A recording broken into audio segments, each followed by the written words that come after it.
انہوں نے اپنا سر دونوں ہاتھوں میں اٹھا لیا اور میرے ساتھ آگے بڑھنے لگے۔ میں ان کی رہنمائی میں آگے بڑھ رہا تھا۔ یہ جو ڈھلان سامنے نظر آتی ہے، تمہیں ان سے اوپر جا کر ذرا تھوڑے فاصلے پر پیپل کے 2 درخت ہیں، بس ان کے نیچے میں نے ایک قبر کھودی اور جلالی خود اپنے سر کو ہاتھوں میں لیے اس قبر میں جا بیٹھے۔ انہوں نے اپنا سر اپنی گردن کے ساتھ لگا لیا تھا۔ میں نے ان پر من و مٹی ڈال دی اور اس کے بعد روتا پیٹتا واپس آ گیا۔ میرے خدا سر، پیپل کے وہ درخت، کامران بولا۔ ہاں مجھے یاد ہے، ہارون نے کمزور لہجے میں کہا۔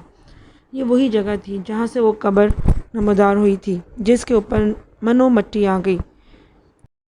بابا جلالی کے بارے میں ان لوگوں کو معلوم ہو گیا تھا کہ وہ کس قدر پہنچے ہوئے بزرگ ہیں۔ ان کے دل میں عقیدت کے جذبے گھر کر گئے تھے۔ رام گلزاری تھوڑی دیر خاموش رہا، پھر اس نے کہا، یہ 100 سال پہلے کی بات ہے۔ 100 سال پہلے کی بات؟ اور اس کے بعد واقعات ہوئے وہ بڑے عجیب و غریب تھے۔ وہ کیا واقعات تھے رام گلزاری؟ تمہارا دماغ خراب ہو گیا ہے کیا؟ اتنی ساری باتیں بتا دی ہیں ہم نے، ہمارے کان ہی کھائے جا رہے ہو۔ جاؤ اپنا راستہ ناپو بابا، جو ہوا بھگوان نے کیا اور جو آگے ہوگا بھگوان ہی کرے گا۔ بھگوان جانے اور اس کے کام، بس ہمیں انتظار کرنے دو۔ ہم انتظار کر رہے ہیں اس سمے کا جب ہمارا چاچا ادھر آئے گا اور ہم اس کی گردن اتار کر موت کا راستہ اپنا لیں گے، سمجھے؟ مگر رام گلزاری، جاؤ بابا تم جاؤ یا پھر ہم جاتے ہیں، اس نے کہا اور غصیلے انداز میں وہاں سے آگے بڑھ گیا۔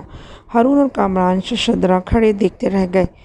انہوں نے کئی آوازیں بھی دی تھیں رام گلزاری کو، لیکن وہ نہ پلٹا اور تھوڑی دیر کے بعد وہ وہاں سے معدوم ہو گیا۔ کامران نے گردن جھٹکتے ہوئے کہا، میرے خدا، میرے خدا، یہ کون سی دنیا ہے سر؟ ہمارا تعلق تو اس دنیا سے کبھی نہیں رہا، اب ہو گیا ہے۔ ہارون نے مسکراتے ہوئے کہا اور پھر بولا، آؤ چلیں۔ پتہ نہیں اور کتنا وقت گزر گیا ہے ہمیں، ذرا ادھر بھی چل کر دیکھیں۔ دونوں واپس ان ڈھلانوں کی طرف چل پڑے۔ ان کا رخ اپنے کیمپ کی طرف تھا۔ کامران نے کہا، بابا جلالی، ویسے ایک بات کہوں سر، ہمارے لیے تو یہ مزار بڑی برکتوں کا حامل ہے اور اب ہمیں اس کے بارے میں خاصی تفصیلات معلوم ہو چکی ہیں۔ ہارون نے کوئی جواب نہیں دیا تھا۔ نیرا بیگم صفورہ کو لے کر وطن واپس آ گئی۔ ایک بہت ہی عالیشان کوٹھی کا فوری بندوبست ہو چکا تھا جسے بہت خوبصورت طریقے سے آراستہ کر دیا گیا تھا۔ صفورہ بہت زیادہ مطمئن نہیں تھی، حالانکہ پچھلے دور میں وہ ایک خوش مزاج اور انتہائی ہنسمکھ لڑکی تھی۔ دوست بنانا تو اس کے بائیں ہاتھ کا کام تھا، لیکن تقدیر نے کچھ اس طرح پلٹا لیا تھا کہ سب کچھ ختم ہو گیا تھا۔ پہلی ضرب تو اسے ہارون کی طرف سے لگی تھی، جس نے اس سے شادی سے انکار کر کے اس کی دنیا ہی بدل دی تھی۔ وہ ان لڑکیوں میں سے تھی جو یہ سوچتی تھی کہ دنیا ان کی مٹھی میں ہے، جدھر رخ کریں گی ان کے احکامات کی تکمیل کرنے والوں کے ڈھیر لگ جائیں گے۔ ہوتا بھی یہی رہا تھا۔ زندگی کے بے شمار مسائل ہوتے ہیں، لیکن باپ کی دولت، توجہ اور محبت نے مسائل کا لفظ ہی اس کی زندگی سے نکال دیا تھا۔ وہ صرف ایک ہی بات سوچتی تھی کہ وہ جو چاہے گی، جو سوچے گی وہی ہوگا، اس میں کوئی تبدیلی کسی طور ممکن نہیں ہے۔ اور ایسی کسی شخصیت کو جب اس طرح کا کوئی جھٹکا لگے تو جو کیفیت اس کی ہونی چاہیے وہی ہوتی ہے۔ باپ نے البتہ عقل کا ایک کام کیا کہ اسے لندن لے گیا۔ ماحول بدل گیا اور لندن کی فضاؤں نے آخرکار اس کے دل و دماغ پر دوسرا اثر ڈالا۔ ہارون کو وہ بھول تو نہیں سکی، ویسے بھی اس کے دل میں ہارون کے لیے محبت وغیرہ نام کی کوئی چیز نہیں تھی۔ وہ تو بس انا کی ٹھیس برداشت نہیں کر سکی تھی کہ بد نصیبی نے پھر گھیرا ڈالا اور ہری داس کی کمینگی نے ایک نئی کہانی کو جنم دے دیا۔ ٹنڈن گوپال جیسا بھیانک آدمی اسے ملا۔ یہ وہی ٹنڈن گوپال تھا جس نے سہے پور میں بابا جلالی کو قتل کیا تھا، لیکن اس کے بعد کی کہانی کیا تھی وہ ابھی تک ایک صیغہ راز میں تھی۔ البتہ صفورہ اس کی شیطانی خباثتوں کو لے کر وطن واپس پہنچ گئی۔ وہ یہاں ناخوش نہیں تھی۔ حاجی عطا کے اہل خاندان نے اسے ہاتھوں ہاتھ لیا تھا اور اسے ہر طرح کی پذیرائی حاصل ہوئی تھی، لیکن بس اس کے اندر ایک بے چینی، بے کلی تڑپتی رہتی تھی۔ ماں نے اسے بہت ہی اچھا ماحول مہیا کیا تھا اور دنیا بھر کی تفریحات اس کے قدموں میں ڈال دی تھی، لیکن وہ اپنی اس انوکھی بیکلی کو کوئی نام نہیں دے سکتی تھی۔ عجیب و غریب احساسات تھے اس کے، ایسی انوکھی چیزوں کو دل چاہتا تھا کہ کوئی سوچ بھی نہ سکے۔ ایک دن گھر کا بچا ہوا ایسا کھانا جو کسی قابل نہیں رہا تھا، اسے ڈسٹ بن میں ڈال کر بہت فاصلے پر رکھ دیا گیا تھا تاکہ صفائی کرنے والے اسے باہر پھینک دیں۔ اس سے سرانٹ اٹھ رہی تھی۔ صفورہ ٹہلتی ہوئی اس طرف جا نکلی، پھر اچانک ہی اس کے دل میں اشتہار پیدا ہو گیا۔ وہ ڈسٹ بن کے پاس پہنچی، اسے کھولا۔ سفید سفید چاولوں کے درمیان ننھے ننھے کیڑے چلبلا رہے تھے۔ منصورہ کا ذہن ایک عجیب سے سحر کا شکار ہو گیا۔ اس نے ڈسٹ بن میں ہاتھ ڈالا اور وہ چاول نکال کر کھانے لگی۔ ایسا عجیب و غریب منظر تھا کہ کوئی دیکھے تو دہشت سے بے ہوش ہو جائے۔ صفورہ کی آنکھوں میں ایک ایسا نشیلا پن تھا اور وہ یہ چاول کھا رہی تھی کہ ایک ملازم نے دیکھ لیا۔ پہلے تو دیکھتا رہا، پھر دھڑ سے گرا اور بے ہوش ہو گیا۔ صفورہ خاصی دیر تک یہ چاول کھاتی رہی، اس کے بعد وہاں سے اٹھ گئی۔ بے ہوش ملازم کو دوسرے ملازموں نے اٹھایا تھا۔ پھر جب ہوش میں آنے کے بعد اس نے صورتحال اس سے دریافت کی گئی تو اس نے کہا کہ بیگم صاحبہ کو بتائے گا۔ نیرا بیگم نے جب ملازم کو دیکھا تو بولی، ہاں کیا بات ہے؟ سنا ہے تم بیمار ہو گئے تھے؟ بیگم صاحبہ اکیلے میں بات کرنا چاہتا ہوں، بوڑھے نے ملازم نے کہا۔ ہاں بولو، کہو کیا بات ہے؟ چلو تم سب لوگ جاؤ، نیرا نے بیگم نے سب کو بولا۔ ملازم ادھر ادھر دیکھ کر خوفزدہ لہجے میں بولا، بیگم صاحبہ صفورہ بی بی پر کوئی سایہ ہے۔ سایہ؟ نیرا بیگم نے کچھ نہ سمجھتے ہوئے کہا۔ کوئی برا سایہ جی، کسی نے جادو کرا دیا ہے ان پر۔ میں آپ کو سچ بتا رہا ہوں، میرا تجربہ ہے جی۔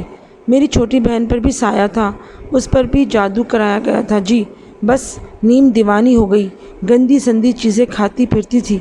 بابا تمہارا دماغ خراب ہو گیا ہے، کیا بکنا چاہتے ہو؟ صاف صاف بکو۔ نیرا بیگم غصیلے لہجے میں بولی، اپنی آنکھوں سے دیکھا تھا جی، آپ کو پتہ چلا ہوگا میں بے ہوش ہو گیا تھا۔ جانتی ہیں کہاں کیوں بے ہوش ہوا تھا اور کہاں؟ کیوں؟ کوڑے دان کے پاس۔ کیوں وہاں؟ کیوں وہاں؟ میں نے جو کچھ دیکھا تھا نا جی، وہ بڑا عجیب تھا۔ بکو گے یا ایسے ہی بڑبڑ کرتے رہو گے؟ کیا دیکھا تھا تم نے وہاں؟ نیرا بیگم نے ڈپٹ کر پوچھا۔ صفورہ بی بی ڈسٹ بن کے پاس بیٹھی ہوئی تھی، اس میں سڑے ہوئے چاول پڑے ہوئے تھے۔ بیگم جی، کوڑے والا نہیں آیا تھا جو انہیں لے جاتا۔ صفورہ بیگم نے ڈسٹ بن کھولا اور اس میں سے گندے چاول نکال کر کھانے لگی۔ ان چاولوں میں کیڑے بلبلا رہے تھے۔ آپ یقین کریں، ہم نے جب یہ منظر دیکھا تو ہمارا دماغ خراب ہو گیا اور ہم حیرت سے وہیں گر کر بے ہوش ہو گئے۔ واہ بابا، اگر پاگل ہو گئے ہو تو پاگل خانے جاؤ، تمہیں اب یہاں نہیں رکھا جائے گا۔ اس طرح کی فضول باتیں کرتے ہو میری بیٹی کے بارے میں۔ ٹھیک ہے بیگم جی، معافی چاہتا ہوں، ہم نے جو کچھ دیکھا وفاداری کا یہی صلہ ہونا چاہیے۔ ہم تو آپ کو اطلاع دینے آ گئے، آپ نے ہمیں نوکری سے نکال دیا۔ نکال دے جی، ملازم ہے، بے عزت نہیں ہے۔ ارے واہ، چلے ٹھیک ہے، وعدہ کرتے ہیں کہ آئندہ کبھی مالکوں سے وفاداری نہیں کریں گے، جہاں بھی رہیں گے، یہاں یا کہیں بھی۔ پھر بک بک، میں کہہ رہی ہوں بے تکی بکواس تم نے کیوں کی؟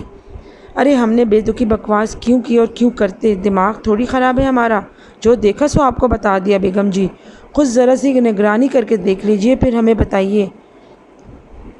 تمہارا دماغ خراب ہے، چلو جاؤ اپنا کام کرو، فضول باتیں مت کرو، نیرا بیگم نے کہا۔ ملازم تو چلا گیا مگر نیرا بیگم حیرت سے منہ پھاڑے یہ ساری باتیں دیکھتی اور سنتی رہیں۔ پھر خیال آیا کہ صفورہ کے چال چلن اور انداز بہت تبدیل ہو چکے ہیں۔ ایک ایسی انوکھی تبدیلی اس کے اندر رونما ہو چکی ہے جو سمجھ میں نہیں آتی۔ وہاں لندن میں بھی وہ نہ جانے کس طرح پراسرار راتیں گزارتی تھی۔ پھر انہیں ٹنڈن گوپال کا آشرم یاد آیا جس کے بارے میں طاہر علی صاحب نے انہیں مختصر بتایا تھا۔ انہوں نے بتایا تھا کہ وہ ایک ناپاک ہندو ہے اور اپنے آشرم میں کالا جادو سکھاتا ہے۔ بڑے بڑے انگریز اور دوسرے ممالک کے لوگ اس کے آشرم میں اس کے چیلے بنے ہوئے ہیں۔ وہ سب کالا جادو سیکھتے ہیں اور کالا جادو گندگی چاہتا ہے۔ ارے باپ رے، کہیں ایسا تو نہیں کہ صفورہ کو بھی کالا جادو سیکھنے کا شوق پیدا ہو گیا ہو اور وہ بوڑھے ملازم کی یہ اطلاع اسی سلسلے کی ایک کڑی ہو؟ نیرا بیگم کے ہاتھ پاؤں پھول گئے۔ اسی رات شوہر کو ٹیلی فون کیا، آپ وہاں بیٹھے ہوئے آرام کر رہے ہیں اور میں یہاں سولی پر لٹکی ہوئی ہوں۔ آپ نے بلا کی طرح ہم دونوں کو وہاں سے ٹال دیا، مجھے بتائیں میں کیا کروں؟ میں بھی کون سا وقت ضائع کر رہا ہوں، زبردست پھیلا ہوا کاروبار ہے، حالات کے تحت فیصلے کرنے پڑ رہے ہیں، ہر جگہ سے کاروبار کو سمیٹ رہا ہوں۔ سوچا ہے کہ ایک ہی بچی ہے، بے پناہ دولت ہے میرے پاس، مزید ہنگامہ آرائی کر کے کیا کروں گا؟ وہ کسی اچھے گھر میں چلی جائے گی تو رہ جائیں گے ہم دو افراد، اور ہم دو افراد کو زندگی گزارنے کے لیے اللہ نے بہت کچھ دیا ہوا ہے، وہیں اپنے وطن میں عزیزوں اور دوستوں کے درمیان رہیں گے۔ یہ فیصلہ کرنے کے بعد میں نے اپنے کاروبار کو سمیٹنا شروع کر دیا ہے، اور یہاں جو زندگی سمٹی جا رہی ہے اس کا کیا ہوگا؟ نیرہ بیگم نے کہا۔ نیرہ، کوئی خاص بات ہے کیا؟ ٹیلی فون پر ہی سب کچھ بتا دوں آپ کو؟ بتاؤ، کچھ تو بتاؤ۔ سفورہ کی چال چلن بہتر نہیں رہے۔ کیا مطلب ہے تمہارا؟ میں ان چال چلن کی بات نہیں کر رہی، اس کے کردار میں کوئی خرابی نہیں ہے، بلکہ اس کی شخصیت میں کوئی خرابی پیدا ہو چکی ہے۔ آخر کیا؟ نہیں بتاؤں گی، آپ بھی تو تڑپتے تھوڑا سا۔ نیرہ، مجھے بتا دو، اسے کوئی خطرہ تو نہیں؟ خطرہ نہیں ہے، اگر خطرہ نہیں تھا تو وہاں سے یہاں کیوں بھیجا تھا آپ نے اسے؟ نیرہ بیگم غصے میں بولی۔ وہ میرا مطلب ہے کچھ تو بتاؤ۔ میں نے کہا نا کچھ نہیں بتاؤں گی، آپ یہاں آئیں گے تب میں سب کچھ بتاؤں گی۔ اچھا ٹھیک ہے، 2-3 دن کے اندر آ رہا ہوں، حالانکہ مجھے کام ادھورا چھوڑ کے آنا پڑے گا، میں دوبارہ واپس چلا جاؤں گا۔ تم کہہ رہی ہو تو آ جانا چاہیے مجھے۔ ٹھیک ہے، آپ آئیے، میں تبھی آپ کو سب کچھ بتاؤں گی۔ نیرہ بیگم نے کہا۔ جھلاہٹ ان کے اپنے ذہن میں بھی آ گئی تھی۔ ٹھیک ہے، ملازم تھے، دوسرے لوگ، نوکر چاکر، حاجی عطا صاحب بھی تھے، لیکن بیٹی کی بات باہر تو نہیں نکالی جا سکتی، اس لیے انہوں نے اپنے شوہر کو ہی کال کی۔ بیٹی کے معاملے میں وہ بہت حساس تھیں، اس کا تو مستقبل ہی ختم ہو جاتا، پھر کون ہوتا جو اس سے شادی کرتا، یہ جاننے کے بعد کہ کالے جادو کے زیر اثر ہے۔ بہرحال طاہر علی بھی ادھر اتنے ہی پریشان ہو گئے تھے، چنانچہ انہوں نے فوری طور پر واپسی کا فیصلہ کیا اور وطن واپس آ گئے۔ گھر پہنچے تو بیٹی کو خوش و خرم پایا۔ غلاظت کھانے کے بعد سفورہ کو اپنے اندر ایک عظیم تبدیلی محسوس ہوئی تھی، اسے یوں لگا جیسے اس کا اضطراب ختم ہو گیا ہو، وہ بے چینی جو اس کے رگ و پے میں سمائی ہوئی تھی ایک دم سے رفع ہو گئی تھی۔ کالے علم کو ہمیشہ غلاظتوں کی ضرورت ہوا کرتی ہے، بہرحال ٹنٹن کو پال نے اس کے وجود میں کالا جادو اتار دیا تھا، اور ظاہر ہے سب کچھ اتنی آسانی سے ظاہر نہیں ہو سکتا۔ طاہر علی نے حیرانی سے بیوی کو دیکھا، نیرہ بیگم کا چہرہ البتہ کچھ جھلسا سا تھا۔ بہرحال بیٹی باپ کے آنے سے بہت خوش ہوئی تھی۔ آپ نے خوب چال چلی پاپا، میں تو سب سمجھتی ہوں، آپ کیا جانتے ہیں، میں بے وقوف ہوں، مجھے وہاں سے یہاں لانے کے لیے سارا کھیل کھیلا گیا۔ سفورہ نے مسکراتی نگاہوں سے باپ کو دیکھتے ہوئے کہا۔ طاہر علی کو سفورہ کے انداز سے خاصی ڈھارس ہوئی تھی۔ بیٹا، لندن ہمارے لیے سازگار نہیں ہے۔ کیوں، آپ کو یہی شبہ تھا نا کہ میں بدکار نہ ہو جاؤں؟ سفورہ نے صاف گوئی سے کہا۔ ارے نہیں بیٹا، کیسی باتیں کر رہی ہو؟ نہیں، میں جانتی ہوں، خیر ایسی کوئی خاص بات نہیں ہے، سب ٹھیک ہے، میں آپ کی بیٹی ہوں اور میرا فرض ہے کہ آپ کی ہر خوشی پر گردن جھکا دوں۔ رات کو بیڈ روم میں طاہر علی نے بیگم سے کہا۔ نیرہ بیگم، اگر آپ نے میری محبت کو آزمایا ہے تو خدا کا شکر ہے کہ میں اس پر پورا اترا ہوں، اور اگر خود آپ کے دل میں مجھ سے فاصلے دکھے ہیں تب بھی مجھے خوشی ہے کہ میری بیگم کے دل میں آج بھی میرے لیے اتنی ہی چاہت ہے۔ دیکھیے، بلی کو دیکھ کر کبوتر نہ بنیے، دونوں باتیں سچ ہیں، آپ کی محبت بھی بے مثال ہے مجھ سے اور اپنی بیٹی کے لیے۔ میرے دل میں بھی آپ سے دوری کا شدید احساس ہوتا ہے اور میں آپ سے دور نہیں رہنا چاہتی، لیکن اس وقت میں نے آپ سے جو کچھ کہا ہے وہ بالکل ایک ٹھوس سچائی ہے۔ سفورہ کسی مشکل کا شکار ہو چکی ہے، اور ظاہر ہے وہ مشکل وہی اسی آشرم سے پیدا ہوئی ہے جس کے بارے میں مختصر آپ نے مجھے بتایا تھا۔ ہوا کیا ہے، کم از کم مجھے تفصیل تو بتاؤ، طاہر علی نے بیوی سے سوال کیا۔ ابھی کچھ دن پہلے کیا وہ بہت ملول اور اداس رہتی تھی، اس کے چہرے پر مسکراہٹ کا نام و نشان نہیں آتا تھا۔ مجھ سے تو خیر کچھ نہیں کہتی تھی، لیکن میں یہ دیکھتی تھی کہ وہ یہاں آ کر خوش نہیں ہے، اور پھر اس دن ملازم نے اسے کوڑے دان سے سڑے ہوئے چاول نکال کر کھاتے ہوئے دیکھا۔ میں نے ملازم کو ڈانٹ ڈپٹ کر خاموش تو کرا دیا، لیکن سنا یہی جاتا ہے کہ جب کالے جادو کے اثرات ہوتے ہیں تو انسان غلیظ چیزوں کو ہی کھاتا پیتا ہے۔ طاہر علی بھی سوچ میں ڈوب گئے، انہوں نے کہا۔ کچھ عجیب صورتحال ہے وہاں لندن میں، ٹنٹن کوپال کے آشرم کے بارے میں بڑی نفرت پائی گئی، بہت سے لوگ اس کے سخت خلاف ہیں۔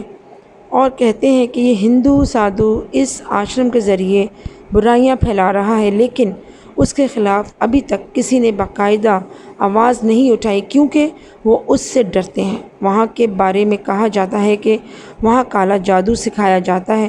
میں نہیں جانتا کہ صفورہ وہاں تک کیسے پہنچی، لیکن میرے مخبروں نے مجھے یہ خبر دی ہے کہ وہ باقاعدہ اس آشرم کی ممبر بن گئی تھی۔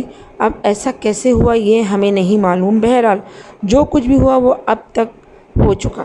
میں چونکہ اچانک ہی یہاں آیا ہوں اور وہاں میرے بہت سے کام رکے ہوئے ہیں، چنانچہ مجھے واپس تو جانا پڑے گا، لیکن بہت جلد میں یہاں واپس آ جاؤں گا اور اس کے بعد دیکھوں گا کہ میں یہاں کیا کر سکتا ہوں۔ میں تو سخت پریشان ہوں۔ مجھے اندازہ ہے یہاں آنے کے بعد ہم کچھ ایسا عمل کریں گے جس کے تحت وہ شادی پر آمادہ ہو جائے۔ یہ کام اگر ہو جائے تو بہت سے مسئلے حل ہو جائیں گے۔ خدا کرے ایسا ہی ہو، نیرہ بیگم نے فکر مندی سے کہا۔ ماں باپ اپنے طور پر پریشانی کا وقت گزار رہے تھے، لیکن صفورہ اس کے بعد سے کافی حد تک خوشگوار کیفیتوں کا شکار ہو گئی تھی۔ خود بھی احساس نہیں تھا کہ وہ کیا کرتی رہی ہے، لیکن تیسری رات وہ چوروں کی طرح اپنی جگہ سے اٹھی اور اس کے قدم اسی غلاظت گاہ کی طرف بڑھ گئے۔ نیرہ بیگم نے البتہ ایک کام کیا تھا۔ انہوں نے ملازموں کو ہدایت کر دی تھی کہ کوڑے دانوں میں ایک ذرہ نہیں رہنا چاہیے ورنہ وہ انہیں نکال دیں گے۔ ملازموں نے خود سارے ڈسٹ بن صاف کیے تھے۔ صفورہ وہاں تک پہنچی اور اس کے بعد افسوس بھرے انداز میں ادھر ادھر دیکھنے لگی۔ پھر وہ وہاں سے واپس پلٹی۔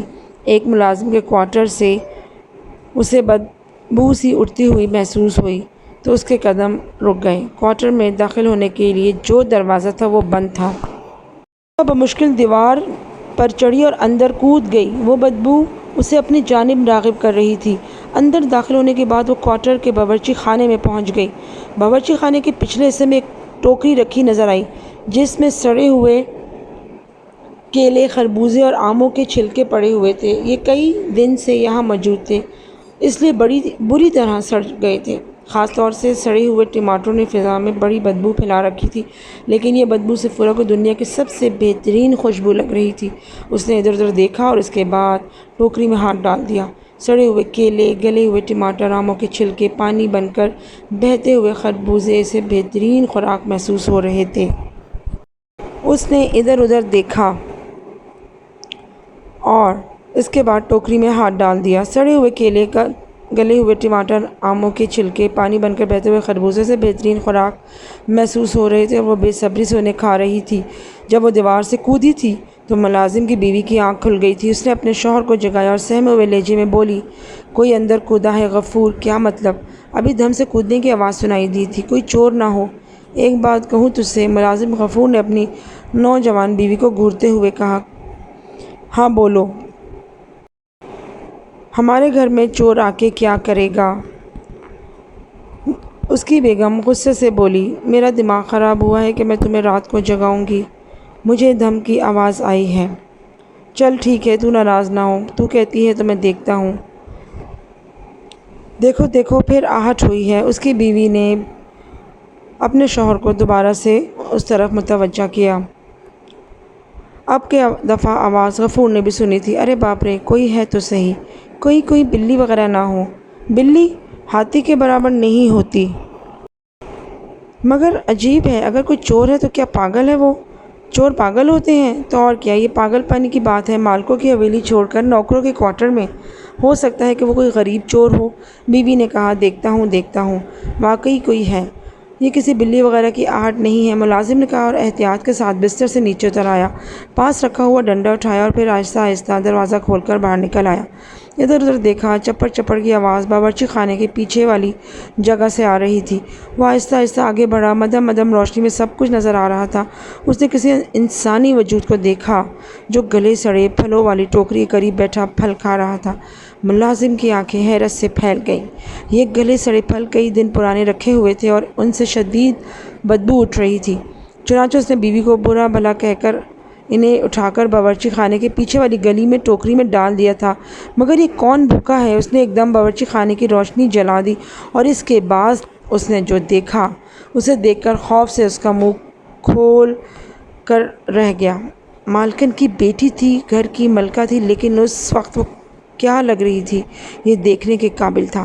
چاند کی طرح چمکتے ہوئے چہرے پر سڑے ہوئے ٹماٹروں کی غلاظت، منہ سے لٹکتا ہوا کیلے کا چھلکا، ٹھوری، ماتھے اور چہرے پر جگہ جگہ سڑی ہوئی چیزیں لپٹی نظر آ رہی تھیں۔ ملازم کو دیکھ کر اس نے ایک وحشتناک چیخ ماری اور بالکل کسی خونخوار بلی جیسی آواز اس کے منہ سے نکلی تھی، اور اس کے بعد اس نے غفور پر چھلانگ لگا دی۔ غفور کے حلق سے ایک دھاڑ نکلی تو اندر سے بیوی بھی چیخ پڑی۔ لڑکی نے اس کے چہرے پر ناخن مارے اور غفور کی کھال جگہ جگہ سے چھل گئی تھی اور خون چھلک آیا تھا۔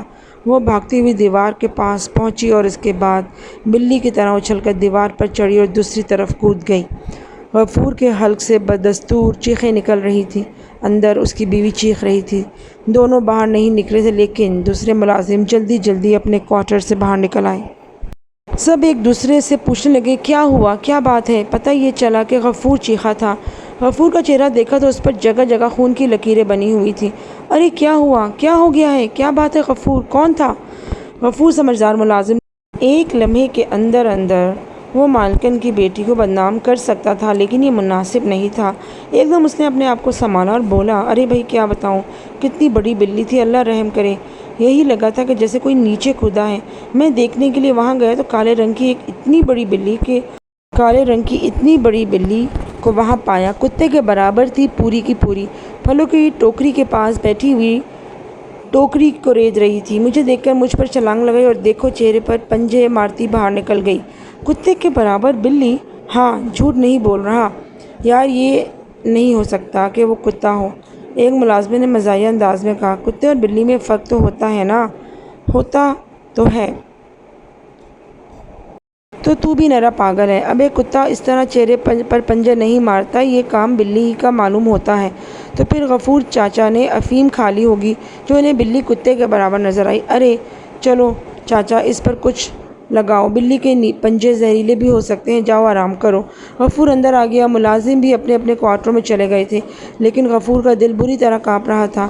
اس نے جاگتی آنکھوں سے سب کچھ دیکھا تھا، مگر اس کی سمجھ میں کچھ نہیں آ رہا تھا کہ آخر یہ کیا ہے۔ صفورہ کو اس نے صاف پہچان لیا تھا۔ یہ بھی شکر تھا کہ دوسرے کسی ملازم نے صفورہ کو بھاگتے ہوئے نہیں دیکھا تھا۔ بیوی صورتحال پوچھنے لگی۔ اس نے بیوی کو بھی وہی سب کچھ بتایا اور بولا، تو نے ہی مجھے باہر دھکیلا تھا، مروا دیا نا؟ ٹھہرو، میں چونا لگا دیتی ہوں۔ ٹھیک ہے، نمک لگا دے، زخموں پر نمک لگانے کا مزہ ہی کچھ اور ہوتا ہے۔ ارے تو پھر کیا لگاؤں؟ کتھا لگا۔ کتھا؟ ملازم نے کہا۔ کتھا کہاں سے لاؤں؟ چونا کہاں سے لاتی؟ ہاں، یوں تو چونا بھی گھر پہ نہیں ہے، مٹی کا تیل ہے۔ ہاں وہ ہے، بیوی جلدی سے بولی، اسے منہ پر ڈال لے اور ماچس لگا دے۔ غفور نے کہا اور نلکے کی جانب بڑھ گئے تاکہ منہ دھو لے۔ زخموں پر تکلیف ہو رہی تھی اور اسے جھنجھلاہٹ ہو رہی تھی، لیکن اس کے ساتھ ساتھ حیرت نے بھی اس پر غلبہ طاری کیا ہوا تھا۔ ادھر صفورہ کوارٹر سے چھلانگ لگا کر بھاگی اور اندرونی حصے میں داخل ہو گئی۔ اس کے بدن میں بے پناہ چستی اور پھرتی تھی۔ اپنے کمرے میں پہنچنے کے بعد اس نے دروازہ اندر سے بند کر لیا اور اس کا دل چاہ رہا تھا کہ خوب ہنسے۔ بات بات پر اسے ہنسی آ رہی تھی۔ واش روم میں داخل ہو گئی، آئینے میں اپنا چہرہ دیکھ کر خوب قہقہے لگا رہی تھی اور پھر منہ دھونے لگی۔ اسے لگ رہا تھا جیسے اس کے بدن میں توانائیاں دوڑ گئی ہیں۔ وہ منہ ہاتھ دھونے کے بعد واپس پلٹی۔ لباس بھی جگہ جگہ سے گندا ہو گیا تھا۔ اس نے لباس اتار کر ایک طرف پھینک دیا اور بے لباس ہی بستر پر آ کر لیٹ گئی۔ ریشمی چادر بدن پر ڈال لی۔ چادر بدن پر سرسراتی تو ایک گدگدی کا احساس ہونے لگتا۔ اس کے ہاتھ بے اختیار بدن پر چلے اور آہستہ آہستہ بدن کو رگڑنے لگے، لیکن بہت دن کے بعد اسے ایک دم ان گزرے ہوئے واقعات کا خیال آیا، جب اس نے اپنے بدن کے کھلے ہوئے مسامات سے ننھے ننھے وجود برآمد ہوتے دیکھے تھے۔ جہاں جہاں اس کے ہاتھ گردش کرتے رہے، وہاں کے مسامات کھلنے لگے اور کوئی 5-6 ننھے ننھے چہرے ان مسامات سے نمودار ہونے لگے۔ وہ چھوٹے چونٹیوں کے برابر تھے، لیکن بدن سے برآمد ہونے کے بعد ان کی جسامت تھوڑی سی بڑھی اور پھر وہ اپنے پیروں پر چلتے ہوئے صفورہ کے سینے کی طرف بڑھ گئے۔ صفورہ انہیں حیرت سے دیکھ رہی تھی اور پھر وہ صفورہ کے سامنے آ کر کھڑے ہو گئے۔ صفورہ نے انہیں دیکھ کر محبت بھرے لہجے میں کہا، تم میرے بیر ہو نا؟ ہاں ہماری ملکہ، ہاں دیوی، بیر ہیں ہم تیرے۔ مگر تمہارے اندر ایک بہت بڑی خرابی ہے۔ وہ کیا دیوی؟ وہ بیک وقت بولے۔ ان کی باریک باریک آوازیں سفورہ کو بہت اچھی لگ رہی تھی۔ وہ یہ کہ ایک بار نمودار ہونے کے بعد تم دوبارہ واپس نہیں آتے۔ تم سے محبت کرنا تو بیکار ہے۔ ہم محبت کو جانتے بھی نہیں ہیں دیوی، ہم تو صرف تیری اطاعت کرتے ہیں۔ اچھا مجھے یہ بتاؤ تم میرے لیے کیا کیا کر سکتے ہو؟ دیوی ہمارے ننھے وجود اس قابل تو نہیں کہ ہم تیرے لیے زمین آسمان ایک کر دیں، لیکن چھوٹے چھوٹے کام جو تو ہمیں کہے گی وہ ہم ضرور کر سکتے ہیں۔ چھوٹے چھوٹے کیا کام ہوتے ہیں؟ ایک بات اور بتاؤں، تم لوگ زیادہ سے زیادہ کتنے بڑے ہو سکتے ہو؟ بس اتنے دیوی جتنے اس وقت تیرے سامنے ہیں۔ تب تو بیکار ہے، کوئی بھی تمہیں کچل کر مار سکتا ہے۔ نہیں دیوی، ہم مرتے نہیں ہیں، بس آنکھوں سے اوجھل ہو جاتے ہیں۔ مرتے نہیں ہو تم؟ نہیں دیوی، ہمارے لیے موت نہیں ہے، مگر ہم ایک سمے گزارنے کے بعد پتھرا جاتے ہیں۔ اگر اسی کو تو موت کہتے ہیں تو ٹھیک ہے، ورنہ ہم پتھرا کر دیکھتے ہیں، سنتے ہیں مگر حرکت نہیں کر سکتے۔ ہمارا وقت ختم ہو جاتا ہے۔ میرے لیے کچھ معلومات تو فراہم کر سکتے ہو؟ ہاں دیوی، کیوں نہیں؟ اچھا تو بتاؤ، میں جس کوارٹر میں گئی تھی وہ کس کا ہے؟ نوکر کا ہے دیوی؟ نہیں، میرا مطلب ہے وہاں کون رہتا ہے؟ غفور۔ وہ اس وقت کیا کر رہا ہے؟ تم نے اس کے چہرے پر جو زخم لگائے تھے وہ ان پر مرہم لگا رہا ہے۔ اس نے مجھے دیکھا تھا؟ ہاں دیوی، دیکھا تھا۔ وہ مجھے کچھ نقصان تو نہیں پہنچائے گا؟ نہیں دیوی، کوئی نقصان نہیں پہنچائے گا، وہ تو نوکر ہے۔ اور کیا باتیں کروں تم سے؟ اچھا یہ بتاؤ میرے ماں باپ کیا کر رہے ہیں؟ وہ سو رہے ہیں دیوی۔ اچھا یہ بتاؤ لندن کے آشرم میں گرو جی کیا کر رہے ہیں؟ جے کالی کلکتے والی، ان پانچوں نے کہا اور گردنیں جھکا لیں۔ بڑا عجیب منظر تھا، بالکل قریب سے ہی انہیں دیکھا جا سکتا تھا۔ دور سے اگر کوئی انہیں دیکھتا تو زیادہ سے زیادہ تیز نگاہ والا یہ دیکھ لیتا کہ زمین پر کچھ کیڑے رینگ رہے ہیں۔ تم نے کوئی جواب نہیں دیا۔ اس آشرم میں کیا ہو رہا ہے؟ گرو جی کیا کر رہے ہیں؟ دیوی، ٹنڈن گوپال کا آشرم ہمارے لیے عبادت گاہ کا درجہ رکھتا ہے۔ عبادت گاہوں کے راز زبانوں سے کبھی باہر نہیں نکلتے۔ کون جانے مہاراج ٹنڈن گوپال کون سی بات باہر نکالنا چاہیں اور کون سی نہیں نکالنا چاہیں، اور پھر ہماری آنکھیں اتنی دور تک نہیں دیکھ سکتی۔ چنانچہ آشرم کا حال ہم سے مت پوچھو، باریک سی آوازوں میں اس کو جواب دیا گیا۔ اور سفورہ ایک خوشگوار حیرت کے ساتھ ان آوازوں کو سننے لگی۔ ساری باتیں اپنی جگہ۔ ٹنڈن گوپال نے اسے کالے جادو کے بارے میں جتنی بھی باتیں بتائی تھیں، جتنی بھی معلومات فراہم کی تھی، وہ ایک الگ بات تھی، لیکن اتنی ریاضتوں کا صلہ ان بیروں کی شکل میں مل گیا تھا۔